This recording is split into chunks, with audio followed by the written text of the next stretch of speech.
Now, with comparable distances to cover, huge distances, China and the United States have had very different approaches to transport over the years.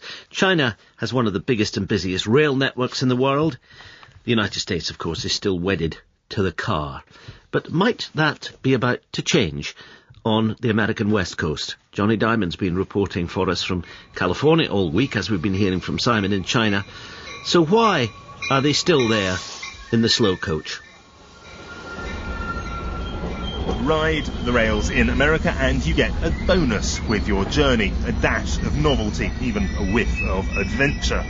Taking the train is just an odd thing to do. This is the land of the car, or for long distances, the plane.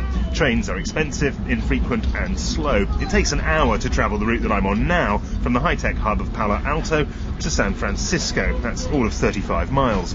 Now, California has ambitious plans to put train travel into the centre of the action by building a high-speed network that would cut journey times from a laughable 12 hours between San Francisco and Los Angeles to a rather more manageable 2 hours 40 minutes. Under the current budget, there'd not be much change from $70 billion.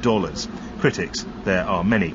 I spoke to Richard Whiter, a railway historian, about America's past and future on the rails.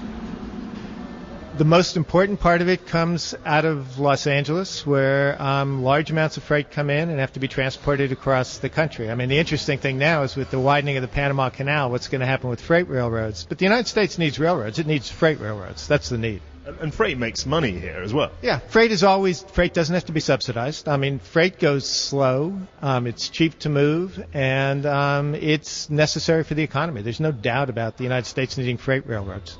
But passenger networks are very thin here. Passenger networks are thin, and they've always been thin on the West Coast, really since the early 20th century. What happened in the United States is in thinly populated parts of the country, the railroad was built way ahead of demand, and there was never a way in which passenger railroad was going to be able to sustain itself once you had alternative forms of transportation. And by and large, that's still true in California. What do you think of the proposals for a high-speed rail network between San Francisco and Los Angeles? I think they're misguided, expensive, and I think they will prove to be economically and environmentally disastrous. That bad? There's nothing in favor of it?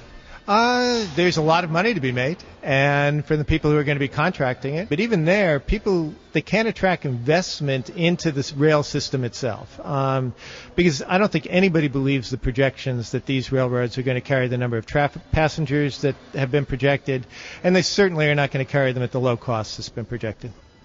Do you not look at other countries' high-speed networks and think, why don't we have those? Well, there are two that actually work. There's the French system, largely from Paris to Lyon, and there's the Japanese system. Those two work. The rest of the systems, I don't think we need those. Those are, all of them in one way or another, are fairly heavily subsidized, and they don't really fit American conditions. So I certainly wouldn't want to duplicate what seems to be the Chinese system as it's taking place, which is riddled with fraud, has failed technologies, and has become in many ways an embarrassment to the Chinese.